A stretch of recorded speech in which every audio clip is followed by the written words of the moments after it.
Vamos falar um pouquinho sobre os Salmos a partir da obra de José Luiz Sicre, Introdução ao Antigo Testamento. A gente observa aqui no material de José Luiz Sicre, numa incursão pela poesia de Israel, os Salmos em que ele diz o seguinte: a respeito da composição poética mais famosa de Israel. Começarei com uma lembrança recente, primavera de 1990. Estou em Jerusalém vendo um programa musical de televisão. Um grupo de jovens sobe ao estrado. Guitarra elétrica, violino, pandeiro, um conjunto moderno popular. Espero, com humilde confiança, não entender nada da letra, mas o verso inicial me parece conhecido. Se me esqueço de ti, Jerusalém, que minha mão direita fique paralítica. É a ideia central do Salmo 137. O grupo recém-chegado da Rússia canta com entusiasmo as palavras compostas 26 séculos antes por um judeu exilado. Eles não estão sentados à beira do rio da Babilônia, mas sentiram durante anos a saudade de Sião. E não encontram palavras melhores para seus sentimentos exprimir que as do velho Salmo. É a perene atualidade destas canções, oração de Israel, obra culminante da piedade judaica, que os cristãos continuamos utilizando monotonamente e quase sem sentido em todas as nossas liturgias. Título do livro e notas introdutórias. O título hebraico deste livro é Terrilim, hinos ou loas. Nossa palavra salmo vem do grego psalmos, que traduz o hebraico mismor, canto. O livro contém 150 salmos, mas sua numeração em hebraico não coincide com a dos 70 e da Vulgata. Para evitar confusões, utiliza-se a dupla numeração, como pode ver em sua Bíblia. Com muita frequência, precede cada salmo uma série de notas introdutórias que falam do autor, da ocasião em que foram compostos, do gênero literário ou dão indicações musicais para o seu uso. Estas notas são posteriores, mas isso não quer dizer que se possam suprimir nas modernas traduções. Divisão do Saltério. Em sua forma atual, o Saltério está dividido em 5 livros que terminam com uma doxologia. Salmo 1 a 41, 42 a 72, 73 a 89, 90 a 106, 107 a 150. Esta divisão, porém, não é mais do que o último ato de um processo muito complexo de formação do livro e provavelmente tenta reproduzir a divisão em 5 livros do Pentateuco. De fato, o Saltério se formou a partir de numerosas coleções indicadas a seguir.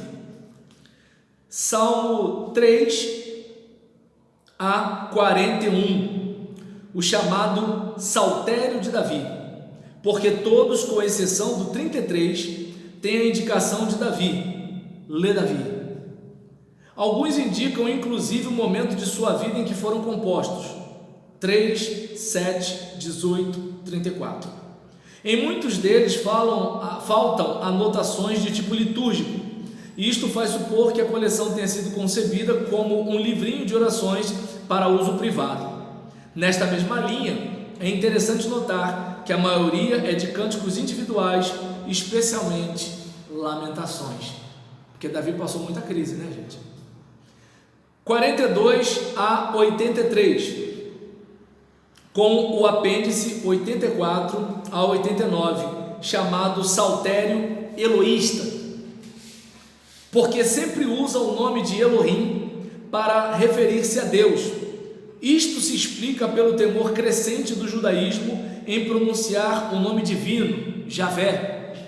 O Saltério Eloísta, por sua vez, compõe-se de várias coleções, 42 a 49, com o apêndice 84 a 85, 86, 87 e 88, abre aspas, salmos dos filhos de Coré, fecha aspas, ordenados em parte de acordo com seus gêneros, poema, cântico e salmo.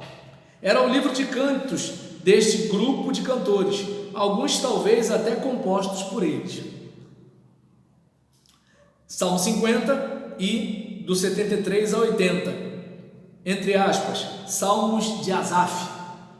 Também era livro de coro deste grupo de cantores. 51 a 72, segundo o Saltério de Davi, embora 66 e 67 não tragam seu nome e o 72º se atribua a Salomão. Estão agrupados por gêneros e quase todos têm indicações para uso musical e litúrgico. Agora, a terceira coleção, ou terceiro livro. Salmos de número 90 a 149. Esta grande coleção se diferencia das anteriores, porque faltam quase por completo as indicações litúrgicas e, em muitos casos, o nome do autor. Compõe-se de 4 coleções, 90 a 104, sem caráter especial, embora reúna muitos hinos monoteístas, 108 a 110, 138 a 145, resto de uma terceira coleção de salmos de Davi, 120 a 134, livro dos cantos de peregrinação ou cantos da subida a Jerusalém, quando o pessoal ia para fazer aquela cerimônia anual, que você deve lembrar, com o advento da... assim, com o advento da separação do reino, vocês devem lembrar que assim, o pessoal não adorava mais em Jerusalém, certo? Então aqui essa romaria é de todos os 4 cantos de Israel, todo mundo vai para lá, e aí tem o cântico da romaria. E 105 a 107, 111 a 114, 116 a 118, 135 a 136, 146 a 149, temos os, entre aspas, aleluias, que encerram as 3 coleções anteriores ou suas partes.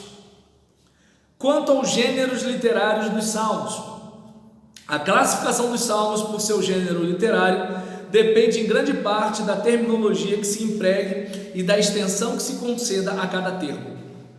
A introdução de Schellenforer oferece uma lista bem diversificada: hino monoteísta, canto de Sião, canto de peregrinação, lamentação, canto de confiança coletivo, canto de confiança individual, ação de graças coletiva, ação de graças individual, cantos reais, composição instrutiva e sapiencial. Os 3 gêneros mais importantes são os hinos, as lamentações e súplicas, ações de graças. Os hinos têm uma composição bastante uniforme. Todos começam com uma exortação ao louvor de Deus. Vêm depois os motivos do louvor, que são os prodígios realizados por Deus na natureza, sobretudo a criação, e na história, especialmente a salvação do povo. A conclusão repete a fórmula introdutória ou exprime uma oração. Então essa é a estrutura dos hinos. E aí ele dá até uma dica, né? Deixa eu ver aqui. Agora, súplicas e lamentações não cantam a glória de Deus, mas se dirigem a Ele. Geralmente começam com uma invocação, seguida de um pedido de ajuda, uma oração ou expressão de confiança. Na parte central, se tenta comover a Deus, descrevendo a triste situação do suplicante, com uma série de metáforas e expressões estereotipadas. Lembram-lhe os antigos favores e queixam-se de sua aparente indiferença. Muitas vezes conclui com certeza de ser atendido e com uma ação de graças. Estas súplicas e lamentações se subdividem em 2 grandes grupos: coletivas, por um desastre nacional ou uma necessidade comum, Salmo 12, 44, 60, etc. E individuais, por motivo de uma enfermidade, perseguição, velhice, etc. 3, 5 a 7, 13, 17 em diante. E aqui tem até um conselho, né? Lê Salmo 44 e 60. Ação de graças não é um gênero muito abundante em comparação com os anteriores. Subdivide-se também em coletiva, pela libertação de um perigo, abundância da colheita, benefícios concedidos ao rei, etc. E individual, com frequência introduz temas didáticos.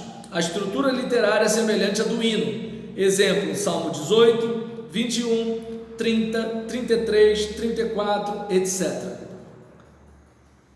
E aí, a gente que já falou aqui sobre o título e as notas introdutórias, a divisão do saltério, os gêneros literários, e agora a gente fecha com os salmos, enquanto livro de oração.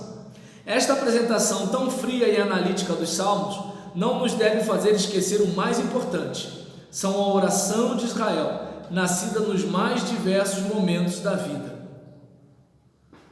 São a expressão da experiência humana voltada para Deus. São a expressão da vida de um povo arrastado por Deus. A vida do indivíduo é resultado consciente de sortes alternadas. O que se escolhe, o que se experimenta. A vida do povo é uma história que ele mesmo cria ou sofre. Tudo isto se foi convertendo em orações vivas e várias, por arte de autores os mais diversos. Os salmos são também a oração privilegiada da comunidade cristã e do indivíduo isolado. Muitos foram rezados por Cristo, quem lhes deu a plenitude de sentido que podiam ter. A experiência de Israel e do homem passa por Cristo e deve encontrar de novo expressão nestas orações. O livro dos Salmos é um repertório que fornece textos para diversas ocasiões e para diversos níveis. Sua leitura pode interessar, mas somente rezados é que serão especialmente compreendidos. Então, ele aqui chega até a dizer que há salmos que ajudam especialmente a rezar em circunstâncias e estados de ânimos diversos. Confiança em Deus, Salmo 22 e 23. Momentos de desânimo, 42 e 43. 41 e 42. Penitenciais, 51 e 50. Comparando textos da Bíblia protestante e católica, tá, gente? Desejo de Deus, Salmo 63/62. Súplica pelo rei, 72/71. E admiração pela beleza da natureza, 104/103. Então a gente observa que assim, quando ele chega a mencionar aqui a ideia de reza, a gente observa que assim, você está lendo, né, como se você fosse o autor daquilo ali. Por exemplo, claro que nós como protestantes, quando escutamos a palavra reza, já acende uma luz vermelha aqui, né? Mas vamos tentar tirar essa capa, né, de dificuldade com o termo reza, e vamos pensar o seguinte: imagina, o Senhor é aquele que me pastoreia, Ele me faz deitar em verdes pastos, guia-me mansamente pelas águas tranquilas, né? Ele me conduz pelas veredas da justiça, por caminhadas justas, né, por amor do seu nome. Ainda, né, que eu ande por um vale sombrio, por um vale mortal, eu não vou temer mal algum, porque tu estás comigo. A tua vara e o teu cajado me consolam. E é interessante que ele está falando na terceira pessoa. Quando chega no vale, ele já fala na segunda pessoa. No início ele está falando do Senhor, agora ele está falando com o Senhor, ainda que eu ande, porque tu preparas para mim uma mesa na presença daqueles que me querem mal. Unges a minha cabeça com óleo, era um costume oriental daquela época, né? E o meu cálice faz transbordar. O nome do meu cálice é abundância, porque nele eu posso prosperar. Então o nome do meu cálice é abundância. Certamente, eu tenho certeza absoluta, Fernando. Olha, eu tenho uma plena convicção, Robson, que a bondade e a misericórdia me seguirão não só hoje, não só amanhã, não apenas depois da manhã, não nos vales apenas, não apenas nos montes, não numa circunstância difícil ou numa circunstância boa, todos os dias da minha vida, mesmo que pareça que o bicho está pegando, eu sei que a bondade e a misericórdia estão me seguindo, ou seja, a coisa seria pior, mas a bondade e a misericórdia estão me seguindo. O pastor está na frente e os cães pastores estão atrás, os lobos, as hienas, está todo mundo querendo chegar, mas não dá, né? E por isso eu habitarei ou retornarei à casa do Senhor para sempre, enquanto viver, ou por longos dias. Aí depende da versão do camarada. Podemos ir? Que o Senhor te abençoe e te guarde. Amém.